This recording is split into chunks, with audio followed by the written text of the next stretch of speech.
I have always been a fan of plot twists.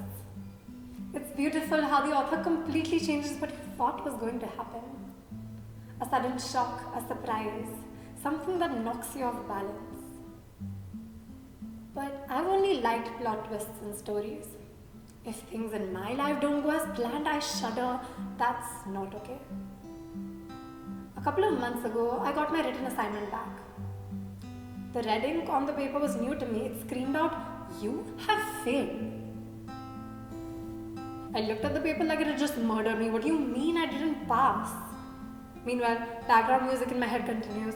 You're not good enough. You thought you were good at writing. What are you even doing here? This had never happened before. I knew I could attempt the paper once more, but I had failed. So I call up my mother to make sense of this. Maybe I'll know how to judge myself based on her reaction. The phone rings. Maybe she'll be disappointed. She picks up. Maybe she'll just sigh. I tell her. Maybe she'll have to say, "It's okay next time." But she says, "That's great, Aanchal. Let's celebrate your failure." This was the turning point in my life story. We've all heard that it's okay to fail, but failing doesn't feel okay. It feels like excuses wrapped in pitiful sighs, hidden in the bottommost drawer, meant to be forgotten.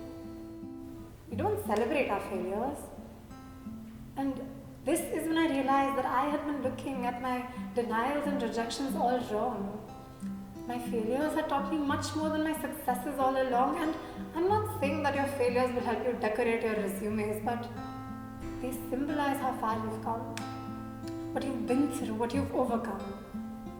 And it's painful to feel like you're not good enough, especially after you've tried your best. But think of your failures as a plot twist. A change in the direction of your original plan. Something new, something different, something unexpected. And we don't talk that much about our failures, so let's start today. I am so glad that I got rejected by the first person I asked out. I questioned myself then, but plot twist. I got the chance to meet someone very special very soon. On the mornings of my fencing matches, I felt like I couldn't breathe. There's so much pressure to do your best, to win. It's either all or nothing. The plot twist. That taught me to ignore the feeling of inadequacy and to fight the voice in my head that told me I wasn't good enough. I was certain that economics was the right thing for me. Everything was laid out and I was good at it too. But a few weeks into the course, I started worrying and I thought, is it too late to change my plans? Like seriously, what do I do? Plot twist. I changed my direction and today I am studying religious studies and geology and so many other courses that excite me.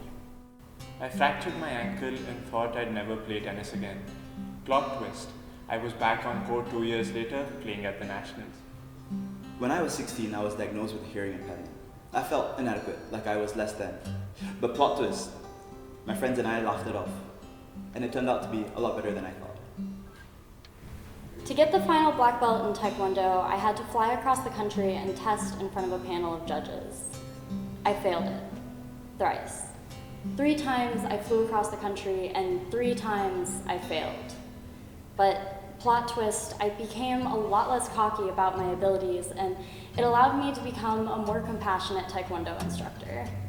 I'm sure each one of you has these stories, big ones and small. So let's talk about them. Let's learn and grow from them.